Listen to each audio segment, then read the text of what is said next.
చివరి వారు మన దేశం వచ్చినప్పుడు ఐరోపా దేశాలకు మనకి సముద్ర మార్గం దారి తెలవదు. సముద్రంలో రోడ్డు ఉంటుందా? ఉండదు. ఇప్పుడు జిపిఎస్ అని ఒకటి వచ్చింది. మనం కార్లు, మోటార్ సైకిల్లో దాన్ని పెట్టుకుంటే అమెరికా పోవచ్చు, ఆఫ్రికా పోవచ్చు, నరకానికి కూడా పోవచ్చు.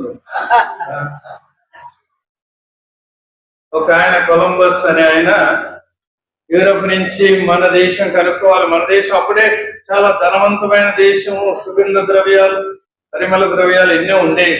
వ్యాపారం అక్కడి నుంచి బయలుదేరిపోయి చివరికి పడవ సముద్రం అటు కొట్టుకొని తిరుల మొదలబడి తల కింద పడి కొలంబస్ ఎక్కడికి చేరాడు?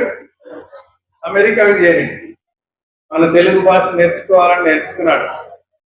కానీ దారి తప్పి అక్కడ గడ్డ కనపడదు నీళ్ళు వచ్చేవరకు. అమెరికాకి పోదాం అని చెప్పి అమెరికాకి పోయినట్టు అది అమెరికా అయిందా?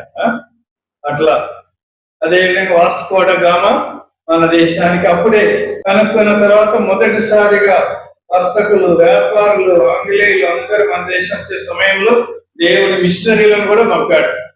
కనుక దేవుడు అనేక విధాలుగా మనల్ని వాడుకుంటాడు. కేవలం గురువులుగా మాత్రమే కాదు, స్వార్థను భరించడానికి వాళ్ళందరినీ ఏదో ఒక విధంగా మీకు తెలియకుండానే. కనుక వారి ద్వారా అప్పుడు బ్రిటిష్ వాళ్ళు, హాలండ్ వాళ్ళు మన దేశం వస్తూ ఉండేవారు. వారందరితో పాటు దేవుడు మిషనరీలను చివరి వారిని పాపు గారి ఆశీర్వాదంతో పంపారు. మరలా ఈ కొత్త పాపు గారు లియో 14 పాపు గారు మనందరినీ జీవించాలి. మన భారతదేశం రక్షించబడాలి ఈయన నేతృత్వంలో, ఈయన సారథ్యంలో అని మన గొల్లపురోలు ప్రార్థనలు ఎప్పటికీ వృధా కావు, నిరుపయోగం కావన్న గట్టి విశ్వాసంతో మనం మన భారతదేశ రక్షణకై ప్రార్థించుదాం.